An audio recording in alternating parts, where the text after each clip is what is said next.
Video West, the hotshot of the cool medium, the cutting edge of the broadcast culture, covers the new wave and the new age. Video West can save your soul and make you rock and roll. It's industrial strength decadence. It's born again relevance. It's survival and revival. It's evolution and devolution, the end and the beginning. Every week, Video West explores a new theme: energy, sex, death, space, cults, ecology, and rock and roll. It's the only news you can dance to. Next time on Video West.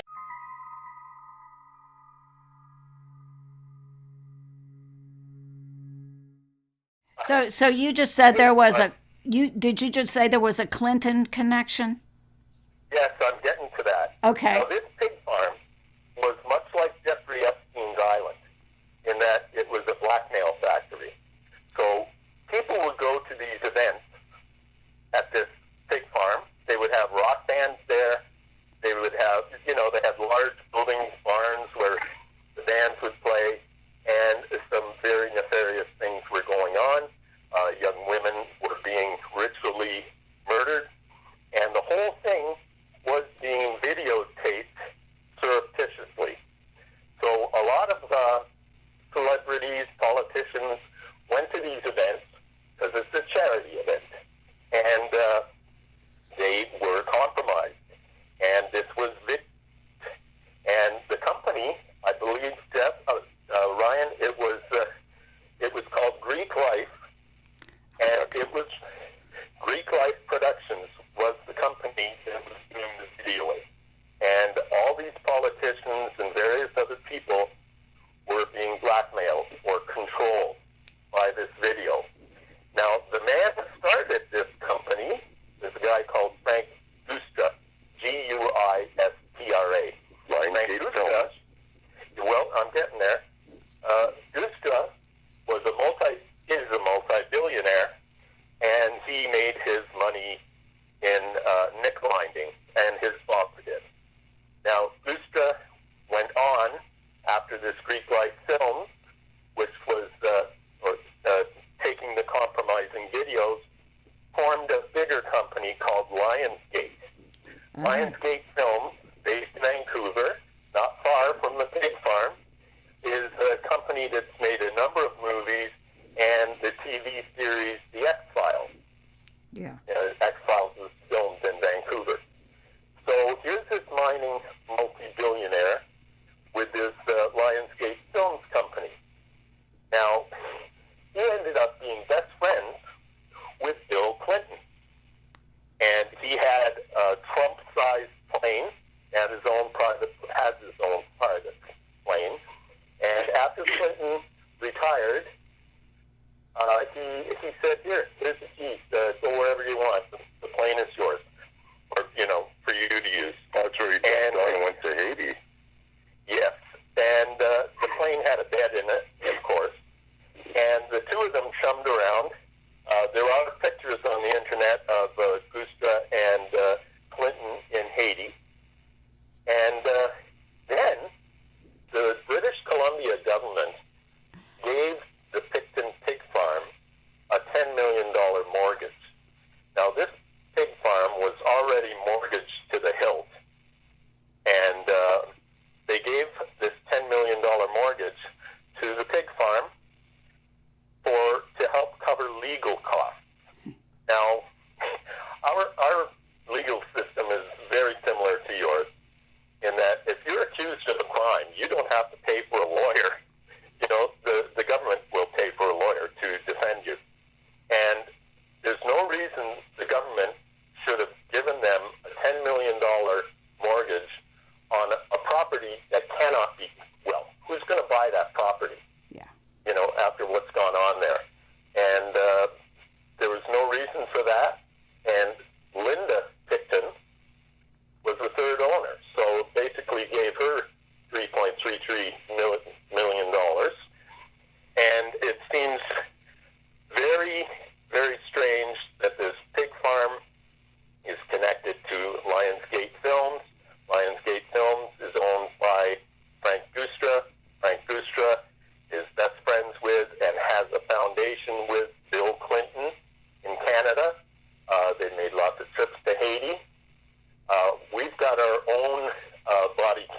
here in Canada of people connected with the Clinton Boostra Foundation. There's a couple here in Toronto that murder-suicide. Was that the big pharma people? Yes. Yeah. Yeah, I And think a lot of apparently us. They were producing knockoff medicines for Haiti that was useless, and the money that they were siphoning off was going to the Clinton Booster Foundation. So they're no longer with us. So we've got a connection of the pig farm, the TV reporter who starts the biggest company in the world, and of course the Clintons. The guy that started Lionsgate Films also started Uranium One and sold it to the Russians with Hillary's permission, and it's all intertwined. Yeah. The corruption in Canada is, I would say, it's far worse than in the States. Far worse, especially in and around Vancouver. So this BCIMC has the surpluses from our workman's comp, and it's invested in shell companies. One of them is called Quadreal, capital Q-U-A-D, capital R-E-A-L, one word.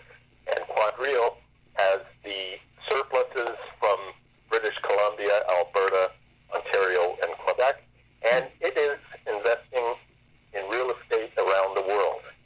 So the money that should have gone to me and other injured first responders is in skyscrapers in Hong Kong. And it's also traded on the stock market in Canada and the U.S. And there's a lot of hanky-panky going on there, and it is being investigated by the Securities Exchange Commission in both the United States and Canada. So they're onto it, and I think it's kind of, I guess, telling that your wonderful President Trump signed an executive order on December 21st, 2017, I believe it was, saying that the government of the United States could confiscate any monies that were gotten through corruption or illegal means. And that's a lot of money, even for the United States.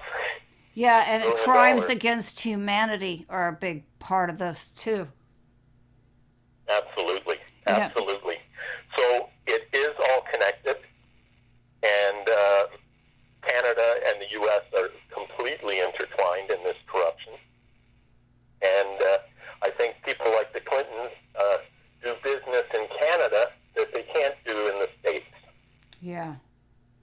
I wanted to ask, do you think they were doing child snuff films at that pig farm? Absolutely. They were. Absolutely. Yeah. Yeah. They were. Because all you hear And, about is the prostitutes. That's the big story. That's what's out there. Nobody has really, but I think it speaks volumes that they're hanging on to that property. Mhm. I mean, there must be evidence of wrongdoing there that they're protecting or something. Don't you think? Yes, and the other thing that's quite unusual is that at these events, which, I'm sure a lot of people went to those thinking they were just going to have a good time, and maybe a lot of times they did. I think they had, different, just like Epstein Island, they had different rooms for different purposes, and that once they went there and got compromised, they were owned. Yeah. I don't think it was about money. I think it was about control. But the guards at these events were, in many cases, Hell's Angels and RCMP, off-duty. Wow. Now, what does that tell you? Yeah. Well, we were talking a little bit before, and I was saying that when I wrote my chapter in the book, I could see the QAnon book that I wrote a chapter in, and my chapter is about the fact that I saw what was happening, and I was so forlorn, because it seems like you're saying the RCMP, well, it seems like they were all in on it, like until QAnon came out, I thought they were all in on it and that all hope was lost. You know, I really could see where the corruption went all the way up and all the way down. He was a serial killer who was also paid by the FBI as an informant. Victims' family members in St. Louis and Springfield, Illinois, fought the feds to get him locked up. In the Fox Files, Chris Hayes tells us how the feds lost control of their own inside man. Jennifer Markham was just talking to her dad about opening up a coffee shop when she disappeared. She was living in Denver. Her family put up billboards to find her. They learned she'd associated with an FBI drug informant who was linked to other missing people, a charismatic man named Scott Kimble. We were waiting for a phone call, and we hadn't heard anything from anybody. A couple days later, the FBI called us. It was terrible. And I told them that they needed to call down to her sister in St. Louis. Jennifer's family was suspicious of Kimble, so they went to Colorado to meet him in person, and he made strange comments about the murder. He was saying that, you know, the FBI knew where Jennifer was, that the rifle police knew where Jennifer was, and he couldn't understand why they hadn't went and claimed her body, picked her body up, that they were waiting for a hiker to find her or something. They said the feds still did not react. That's exactly how we felt, that she was an insignificant person. NSI, non-significant? No significant human being found. NSHF. And it's not only Jennifer Markham who's missing. At least 3 others linked to Kimble are missing as well. The killer's ex-wife thinks he may have killed him under the FBI's nose. Nobody was watching Scott. They were just giving him money. Lori McLeod married Scott Kimble in the midst of his killings. She too became suspicious and tried to warn Kimble's FBI handler. I told him Casey was missing. That was it. He didn't do anything. You know, 2 girls are now missing around Scott. Later, she saw his dark side. Kimble admitted killing her daughter. The Markhams, McLeods, and a third family demanded the feds press their inside man. Kimble finally cracked. Last fall, he agreed to help investigators find Jennifer Markham's body in exchange for a plea deal, second-degree murder on 4 counts. Guilty. Kimble, who's now in prison, is nonchalant about his killings. I'm a good guy. Even a good guy could have a bad side. Once you get yourself, you cross a line, there's no going back. You have to remember, I'm a criminal. Criminals are involved in bad things. And Kimble is amused the FBI paid him for information. I keep referring to them as the most elite police force in the world because that's what they call themselves. And it kind of reminds me of the Keystone Cops and the Three Stooges. No comment from the Colorado FBI office. You never really can get over something like this. No matter if they find her, it's the time that you're going to lose. You're never, ever going to get to spend with her. Jennifer Markham was 25 years old. While her family hangs on to the time they had together, they ask all law enforcement to be careful of the deals they cut with criminals. For the Fox Files, I'm Chris Hayes.